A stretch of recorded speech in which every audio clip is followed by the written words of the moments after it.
Bila selama dirikan nggak tadi habis dramanya? Biasanya online ya, biasanya syuting-syutingan pakai kamera. Sekarang langsung di love Alila gimana rasanya? Udah tring-tring aja diganti baju. Hah? Sama. Pengen tahu banget. Ya deg-degan lah, ini kan hai semuanya. Ya, ini rasanya deg-degan banget sih, soalnya kan biasanya kita kalau gak bagus retake gitu, tapi ini harus tetap lanjut gitu. Lanjut. Kabila gimana kabarnya? Alhamdulillah baik. Masya Allah, Kabila tadi datang jam berapa? Baru tadi Langsung ke sini ya. Alhamdulillah.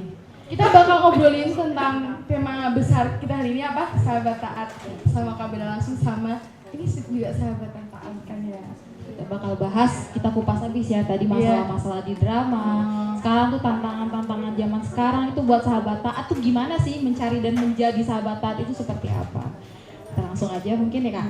Bentar, ada yang di sini sudah punya sahabat taatnya? Sudah?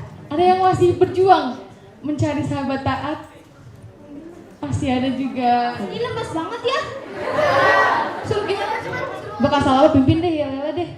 Tadi Ya, 10 tahun hijab Alila. 10 tahun hijab Alila. Sahabatku, sahabat taat kita semua. Takbir. Allahu Akbar. Nah, gitu dong. Sangat sih. semangat ya Sal. Makasih ya Sal. Oh ya, sebelumnya kita bakal tanya juga nih sama Dila sama Dila sama apa? Dia nggak sih sahabat taat? Kenapa ya sahabatan? Ada alhamdulillah banyak ini semua. Iya, Masya Allah. Senang kan kalau ketemu langsung offline kayak gini. Iya, sesaling kenal nambah sahabat baru ya. Kamu punya nggak? Ya ada lah. Yang sering nasihatin kamu juga? Banyak, sampai aku diomelin. Banyak. Salama nih kalau di apa di tim itu dia tuh kayak krucil gitu loh. Jadi banyak yang nasihatin Salama. Iya. Kalau Kabela sendiri yang kita tahu Kabela solid dari lahir gitu, kira-kira Kabela nyari sahabat gitu nggak sih Kabela? Amin. Masya Jadi Allah. doa. Iya. Gimana Kabela? Kabela juga, apakah Kabela tuh pernah Fase-fase pencarian sahabat taat juga nggak sih, kayak kita yang baru hijrah gitu ya, nyari teman buat datang ke kajian, ini ada yang datang ke kajian sendirian gitu. Ada yang malah bingung ya, aduh mau datang sama siapa deh gitu ya, Iya. sih aja deh kayaknya gitu. Si pedenya gitu ya. Iya. Pasti sih pernah ada masa-masa Oh, itu. pernah? Masya Jadi Allah. dulu aku waktu lulus dari pesantren itu kan langsung masuk ke kampus negeri. Yang pastinya kita harus apa ya?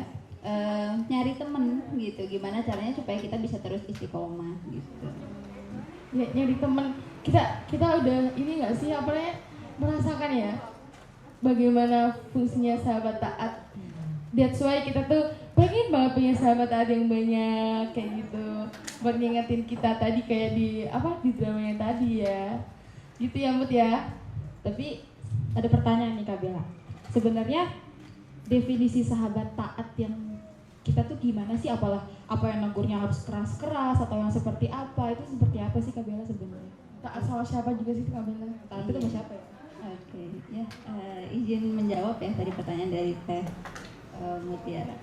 Jadi definisi sahabat taat itu ya teman-teman, yang pastinya adalah yang selalu mengajak kita kepada ketaatan, ya bukan sebaliknya. Jadi kalau misalnya kita ngerasa punya temen deket banget yang 7 kali 24 jam itu bareng gitu ya, ini perlu dievaluasi juga apakah itu kedekatan itu menjadikan kita semakin taat atau malah menjadikan kita cuma sekedar asik-asikan aja. Terus kan biasanya gitu ya, kita tuh klop sama orang yang emang seru, emang sefrekuensi, tapi frekuensi apa dulu gitu, apakah sekedar asik-asik atau hahaha aja, ternyata bukan itu yang kita butuhkan.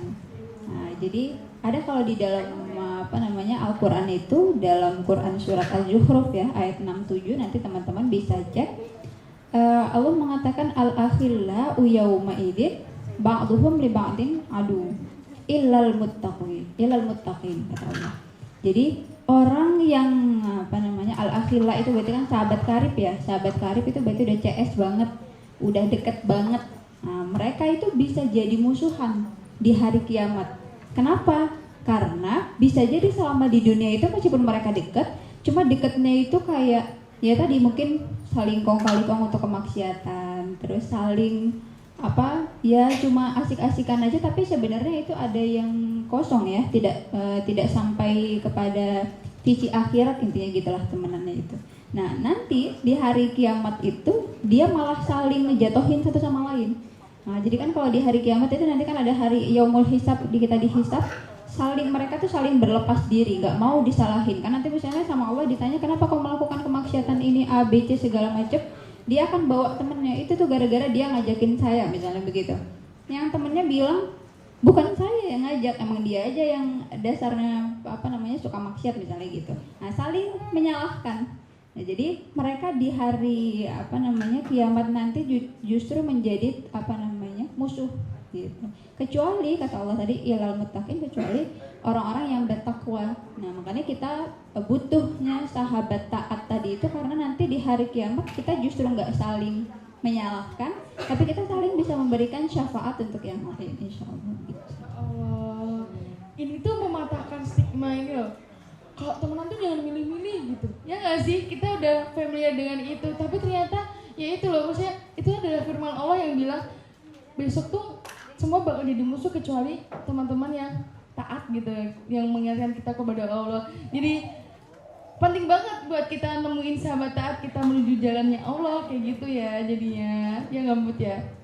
Kalau misalnya nih Kak, misalkan kan kita udah berusaha nih berhijrah, kita mencari lingkungan yang baik, tapi kita punya teman kita nih, teman lama kita yang ternyata masih di zona-zona itu aja nih Kak, oke, di zona itu gitu kan. Kita sering ngingetin gitu kan, tapi ya dia acuh nggak acuh gitu, kayak oh ya udah, atau malah kitanya dikatain, ya walau dalam tanda kutip itu konteksnya bercanda gitu ya. Itu apakah nanti ketika di akhirat nih kita bisa menolong teman kita yang itu atau tidak?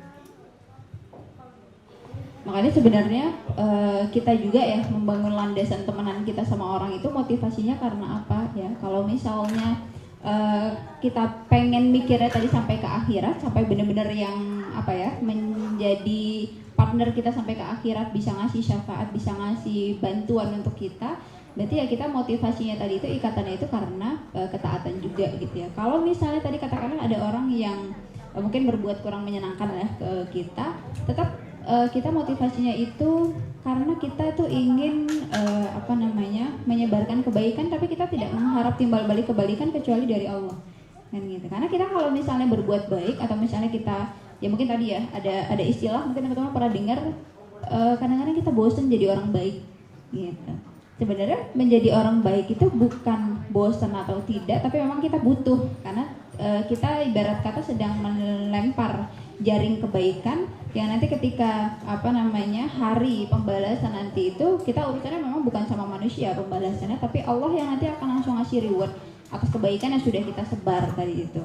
Makanya ya prinsip kita kita sebisa mungkin gitu ya menjaga muamalah kita, misalnya kita berbuat baik sama orang, soal kemudian ternyata orang dapat orang memberikan feedback yang negatif kepada kita, ya kita nggak mengambil pusing hal itu gitu. Dicatat ya, kita tuh berbuat baik bukan untuk biar dibalas, tapi karena kita butuh memenuhi catatan amal kita dengan kebaikan-kebaikan gitu ya. Jadi ketika kita sudah berbuat baik sama teman kita, tapi teman kita nyebelin bahkan tidak melihat kebaikan kita, ya udah nggak apa-apa karena kita yang butuh gitu ya. Bahkan Allah malah melihat, bakal dicatat di catatan amalan kita. Tadi lama Kasalama sendiri gimana nih pengalaman struggle kalian mungkin sebelum ke Alila gitu, pernah punya sahabat seperti apa sih maksudnya untuk bisa akhirnya bisa nemuin nih circle sahabat taat, kan tadi udah pada punya nih sahabat taat, struggle-nya tuh gimana sih? Apa cerita kalian, misal kalau flashback dulu tuh, misalkan kita hijrah ya Bu ya, bukan dari lahir udah muslimah gitu-gitu. Nah fase kalian dalam mencari sahabat taat tuh gimana sih waktu dulu sebelum menjadi sahabat taat kayak gitu buat teman-teman Alila di sini?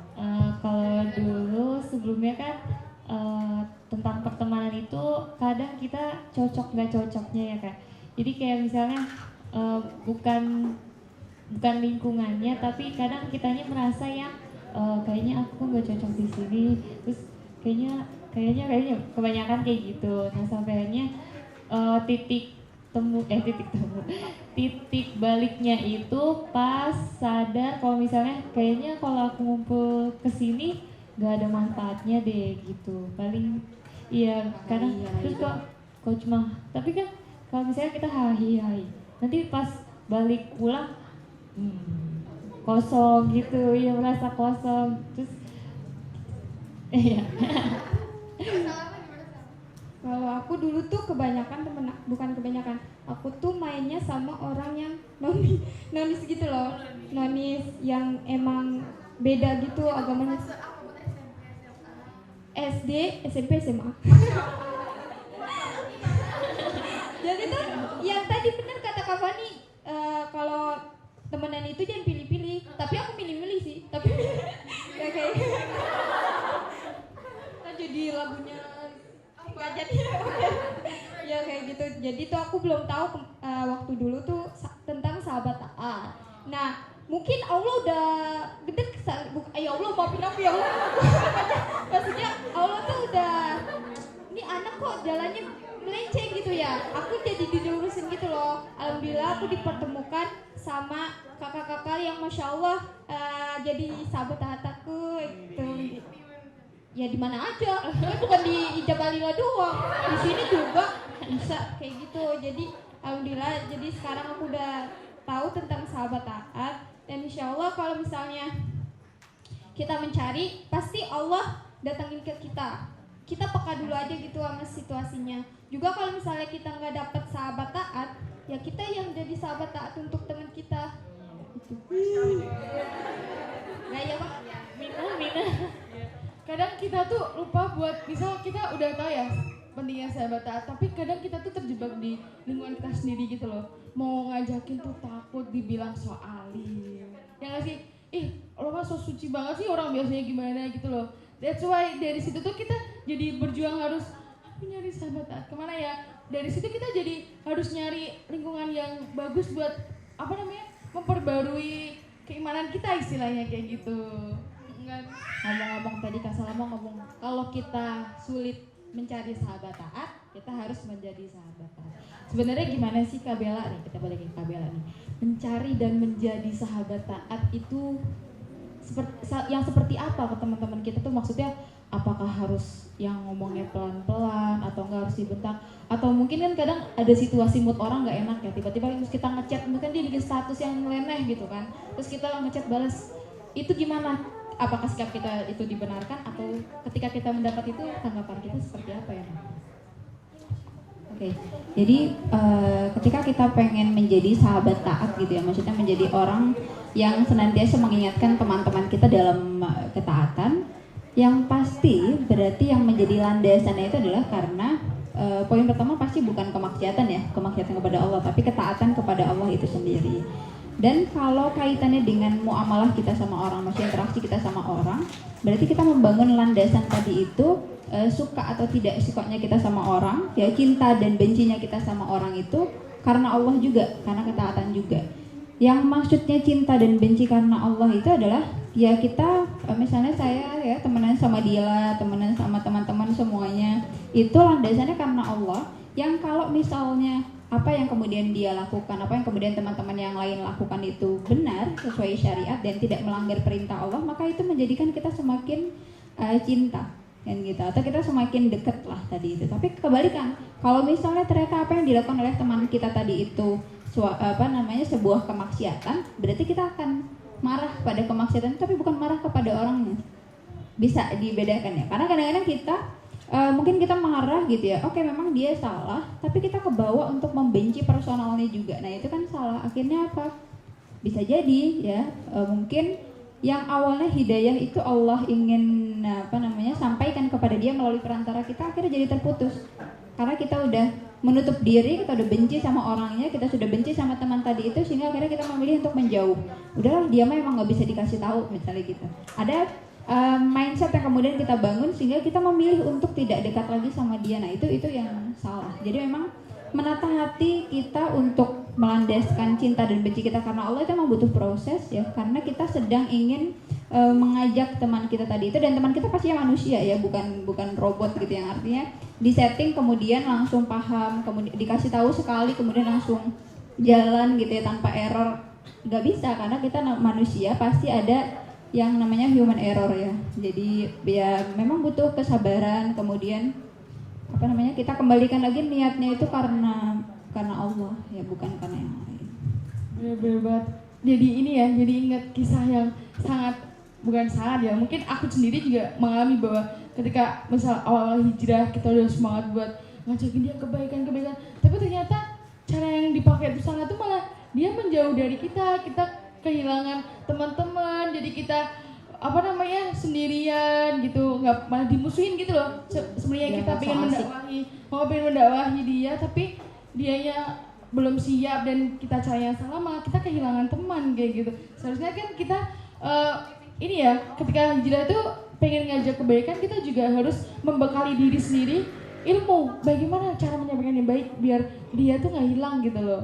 Karena kan kita juga sebenarnya kita sayang ya sama teman-teman kita, walaupun mereka masih belum ini gitu ya, sayang, tapi ya itu kendala kita tuh gimana ya cara ngajakin dia buat kesini kita kajian, buat menuntut ilmu bareng, buat menjadi sahabat taat. Itu ujiannya kadang itu Sama ini nih Kak poinnya, kadang kita ngerasa ketika kita pengen menjadi sahabat taat untuk orang lain, kita justru ada rasa perasaan kita tuh paling benar dibandingkan yang lain. Kita kan benar, kita berhak dong negor dia yang salah gitu kan ya.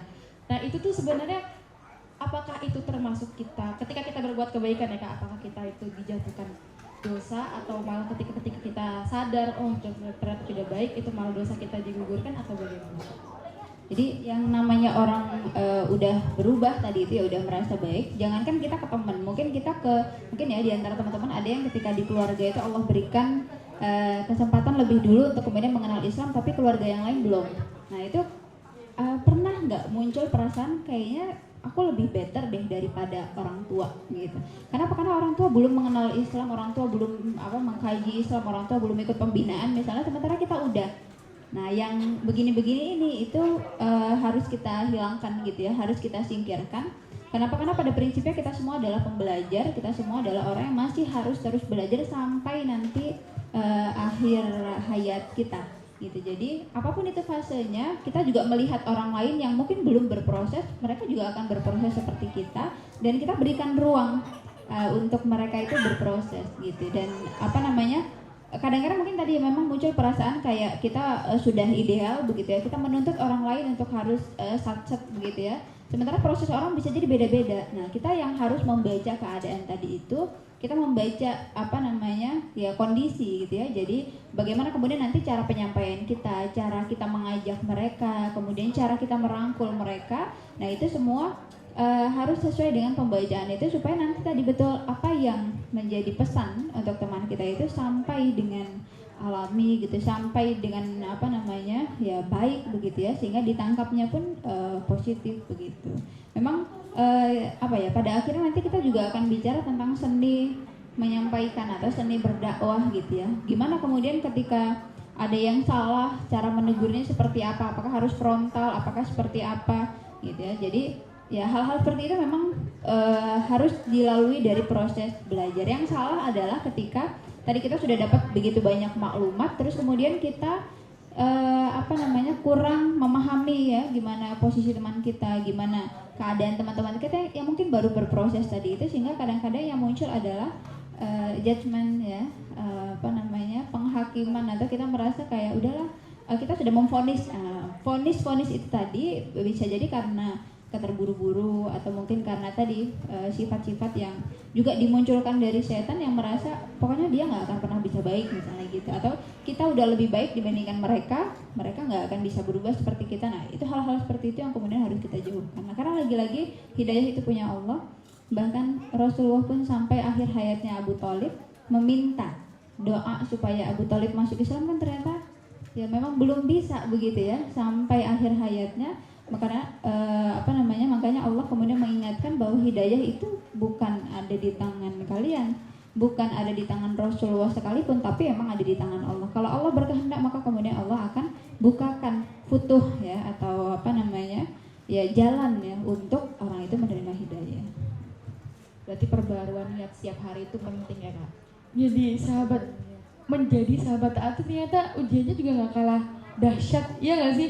Kita harus selalu meluruskan niat gitu untuk mengajak teman-teman kita, untuk diri kita sendiri aja juga kita masih banyak koreksi kayak gitu. Tapi kan karena kita tuh tidak bisa membendung semangat giroh Islam tuh kadang ya itu loh, kita harus membekali diri kita dengan ilmu-ilmu yang baik untuk menyampaikan kepada teman-teman kita biar sama-sama ngerasain Islam bareng-bareng kayak gitu.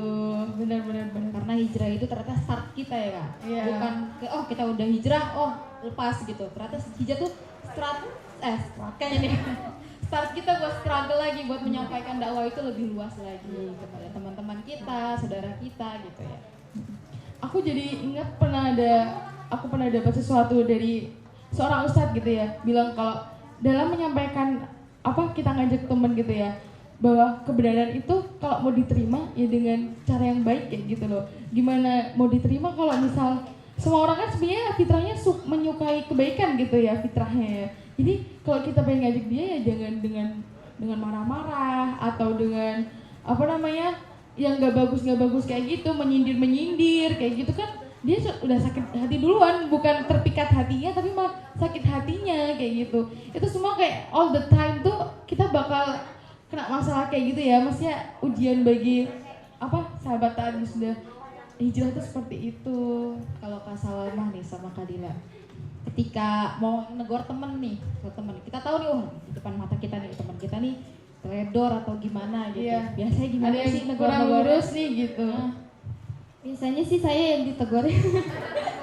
Enggak, Salama sering nasihatin aku juga kok, enggak ditegur terus. Ya, Masya Allah, ya Allah. Gimana Sal? Kamu sebenarnya ketika mau menasihati yang ada yang kurang pas gitu ya, maksudnya kita udah tahu dari segi agama, ini tuh nggak boleh gitu. Apa yang menjadi gejolak dalam hatimu untuk menegur tuh, atau kamu takut gimana gitu nggak? Kita kan punya teman, pas tahu dong karakteristik teman kita tuh gimana. Nah, kita harus bisa nasihatin teman kita tuh dengan dia gitu loh, bukan dia. Maksudnya gimana ya? Enggak. Misalnya aku sama kakak, kan kita emang udah satu kos, terus satu kantor. Untung aja yang enggak satu jodoh. Ya Allah, jangan. Astagfirullahaladzim. Dia pengen uji Enggak ada kebablasan. Dia pengen uji kebablasan. Iya kayak gitu kan. Jadi aku udah tahu karakteristik kakak tuh kayak gini, orangnya kayak gini kan. Jadi kalau misalnya aku nasihatin kakak tuh kayak bilang aja gitu loh. Ih, Kak Fani jangan kayak gitu. Itu gak benar kayak gitu-gitu kan.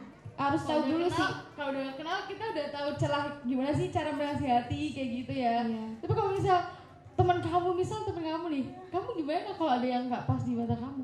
Teman kamu yang misal bukan sahabat Paling gitu. kalau kayak gitu aku bilang ke kakak-kakak Jabalila, ya Allah Kak ini gimana? Kita jadi diskusi ya soalnya. Iya jadi kayak diskusi terus bikin konten jadinya kayak gitu.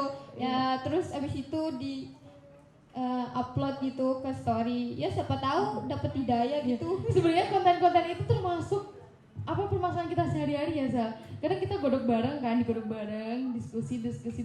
Oh bagusnya gini nih, sasaran kita yang mana nih ya? SMP, SMA apa gimana gitu. Nanti kita cocokin tuh, baru jadi videonya. Keresahan kita. Oh, keresahan kita. Keresahan umat muslim tuh gimana sih Iya, cara benar. tantangannya kan macam-macam. Kok Kalau Dila, gimana? cara Dila menasihat itu gimana sih Dila? Kalau itu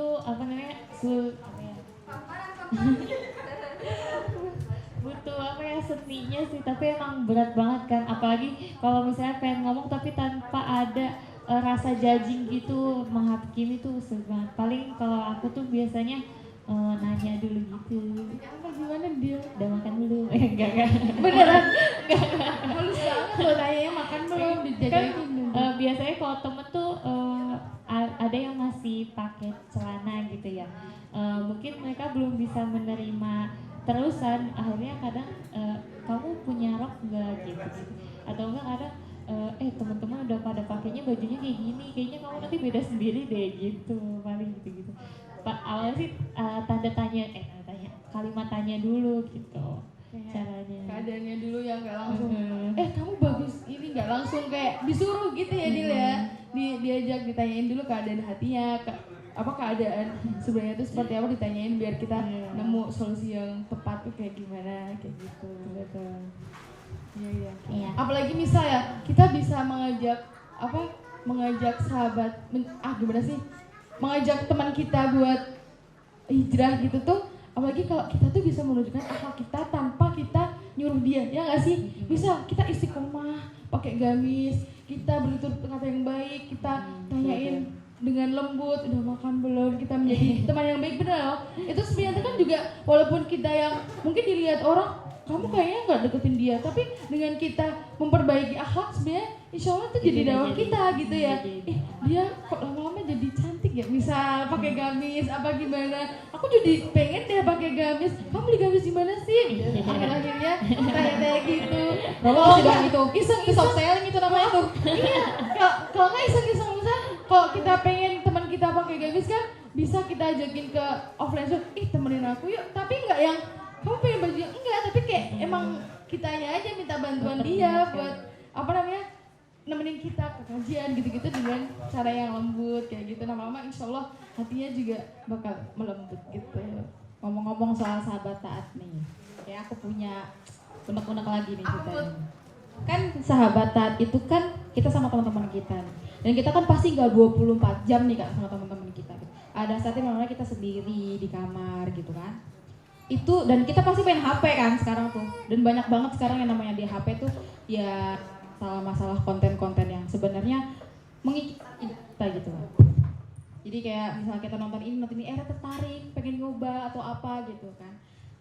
Membentengi diri kita dikala teman-teman kita ini lagi ada gitu kan. Gimana menghadapi sekarang udah banyak westernisasi, gue speaker dan gue speaker sebenarnya apa sih Kak gitu, itu bagian. Ya. Jadi ada satu pesan dari Rasulullah ya, kalau di hadis itu selain kemudian kita mengenal ada yang namanya Islam, iman, ya ada satu lagi namanya itu ihsan. Apa sih ihsan itu? Kalau kata Rasulullah itu anta budallah ka'annaka tara, fa illam yakun yara, fa illam takun yara, fa innahu yara. Jadi sembahlah Allah gitu ya, seakan-akan kamu itu melihat Allah gitu ya. Dalam hal apapun ya, kita beribadah itu kan ibadah itu bukan hanya ibadah mahdhah, sholat, kemudian puasa begitu ya, yang maksudnya kita kenal, tapi kemudian tadi kita berbuat baik sama teman-teman kita mengajak kepada kebaikan, itu kan juga bagian daripada ibadah. Kita menuntut ilmu, teman-teman hadir dalam majelis ini itu juga bagian daripada ibadah. Intinya ibadah apapun itu, kita kemudian melakukan itu seakan-akan Allah itu melihat kita.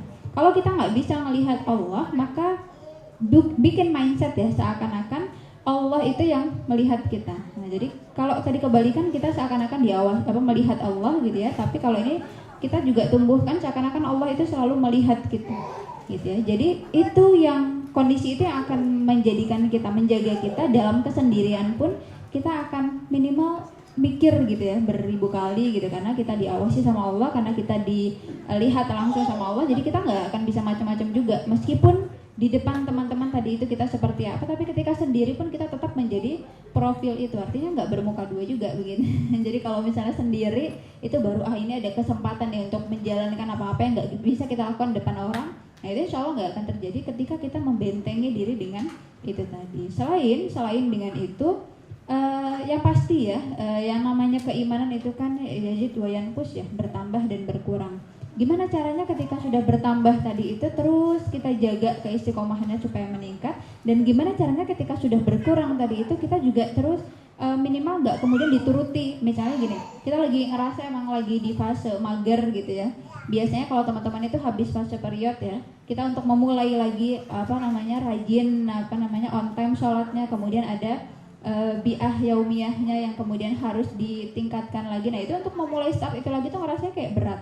Gimana caranya kita nggak langsung menuruti mood yang lagi mager tadi itu, tapi kita apa namanya ya minimal terus dijalankan, tapi jangan sampai berkurang sama sekali. Misalnya begini, kita biasa untuk kemudian sholat duha itu 4 rakaat tiap hari, tahajudnya 8 rakaat tiap hari, pas lagi futur jangan sama sekali nggak dilakukan. Misalnya dikurangi jadi 2, atau apa namanya tahajud atau duhanya tadi itu. Jadi itu yang kemudian menjaga kita minimal nggak sampai hilang habitnya itu tadi. Jadi memang butuh effort ya, butuh usaha. Selain dari usahanya diri kita sendiri, kita butuh kepada teman-teman, lagi-lagi butuh kepada lingkungan yang menguatkan.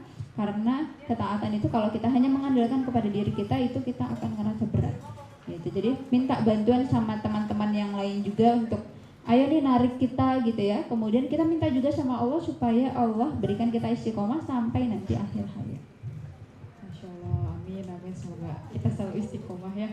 Iya, Saling apa namanya, bantuan dari teman-teman hijrah itu tuh sangat apa namanya berarti banget. Misal nih aku yang baru pertama kali ngekos gitu kan, kita Masya Allah kita pernah ngekos yang satu tim itu tuh satu kosan gitu. Kita jadi ngerasa satu pesantren gitu ya, Dil ya. Maksudnya sholat jadi jamaah, baca-baca Al-Quran bareng, saling ingatkan, makan-makan bareng. Jadi itu tuh sangat berarti banget bagi aku yang jadi bekal gitu loh. Oh ternyata gini ya muslim ideal gitu loh. Oh ternyata gini ya yang harusnya aku lakuin tiap hari, walaupun aku sendiri. Misal kita kan tetap bakal menempuh kehidupan sendiri-sendiri. Setidaknya kita membekali diri dengan ilmu sebenarnya muslim ideal itu seperti ini. Ini yang jadi patokan kita, jadi standar kita tiap hari-harinya. Dan juga tadi yang iman ya, beribadah seakan-akan kamu tuh melihat Allah, kalau enggak ya Allah yang bakal melihat kamu kayak gitu loh. Jadi kita harus selalu meningkatkan iman walaupun sedikit, walaupun sendirian. Enak ya kan, ntar kita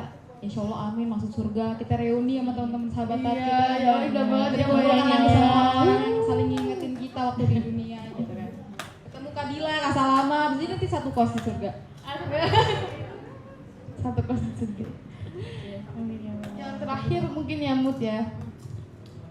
Ada nggak sih Kak kisah-kisah sahabat wanita sahabiah yang dulu gitu, yang mereka membangun ketaatan mereka, saling merangkul satu sama lain gitu pada saat zamannya Rasulullah? Kan kita sering kan mendengarnya kan sahabat Rasulullah kayak Abdurrahman bin Auf dan segala macam. Kalau yang versi sahabiah nih kayak Ibunda Khadijah itu ada nggak sih Kak versi ceritanya?